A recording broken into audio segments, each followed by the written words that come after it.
দুঃখের বিষয় বলতে হয়, সাংবাদিকরা সংবাদ পরিবেশন করে আর সেই সাংবাদিকরা এখন সংবাদের শিরোনাম হচ্ছে।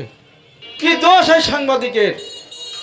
আজকে যদি সাংবাদিকরা দুর্নীতি তুলে না ধরতে পারে তাহলে আপনারা জনসাধারণ কেউ কিন্তু নিরাপদ না। মনে রাখবেন, সাংবাদিকরা লেখনির মাধ্যমে আপনাদের ভালোবাসাটুকু তুলে ধরে বিদায় আপনারা সসম্মানে সব জায়গায় বেড়াতে পারেন, ঘুরতে পারেন। আইন শৃঙ্খলা বাহিনীর প্রতি দৃষ্টি আকর্ষণ করব, আপনারা আইন শৃঙ্খলার প্রতি আপনাদের কাজের প্রতি গুরুত্ব দেন। কি নির্মমভাবে হত্যা করেছে সেই দৃশ্য ভিডিওগুলো যদি আপনারা দেখতেন তাহলে আপনারাও শিউরে উঠতেন যে মানুষকে এইভাবে মারতে পারে। এটা আমরা আশা করি না বর্তমান সমাজে। আপনারা মনে রাখবেন, এক সাংবাদিক মারা গেলে তার পিছনে সারা বাংলাদেশের সাংবাদিক জেগে উঠবে।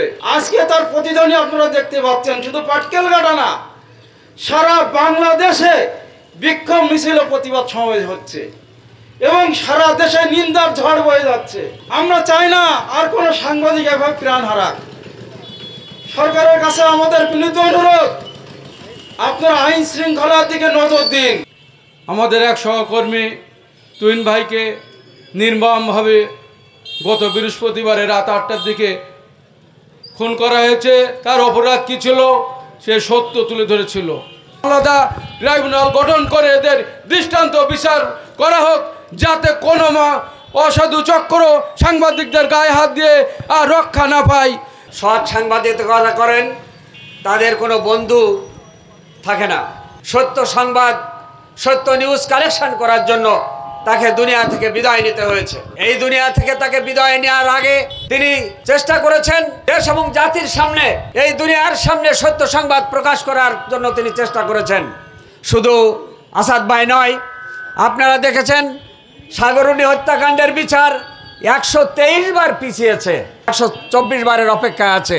আলাউদ্দিনকে হত্যা করা হয়েছিল, এভাবে সাংবাদিকের হত্যা করা হয়েছে, কিন্তু সাংবাদিক হত্যার বিচার এদেশে দৃশ্যমান হয়নি। সারা বাংলাদেশ আজ ফুসে উঠেছে, সাংবাদিক সমাজ ফুসে উঠেছে যে আজকে একজন সাংবাদিকের গায়ে হাত দিয়েছেন, মানে এই দেশ থেকে কলম সৈনিকদেরকে আপনারা নির্গত চেয়েছেন।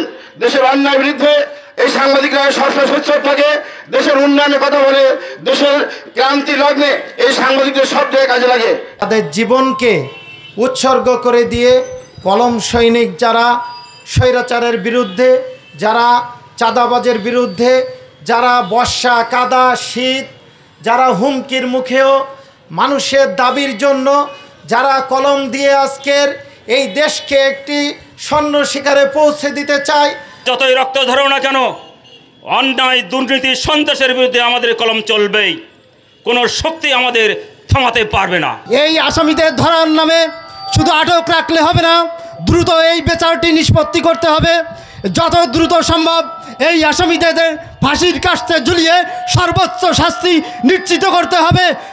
সাংবাদিকরা আছে বলে দেশের অনিয়ম, দুর্নীতি, তারপরে দেশের অর্থ পাচার সহ আমরা যে রোডঘাট সব কিছু যে আমরা তদারকি করি, যেভাবে আমরা সমাজের অবহেলিত নিপীড়িত মানুষের পাশে থাকার চেষ্টা করি, আজ যদি আমাদের নিরাপত্তা না থাকে তাহলে আমাদের সমাজের সাংবাদিকরা কিভাবে মানুষের পাশে থাকবে?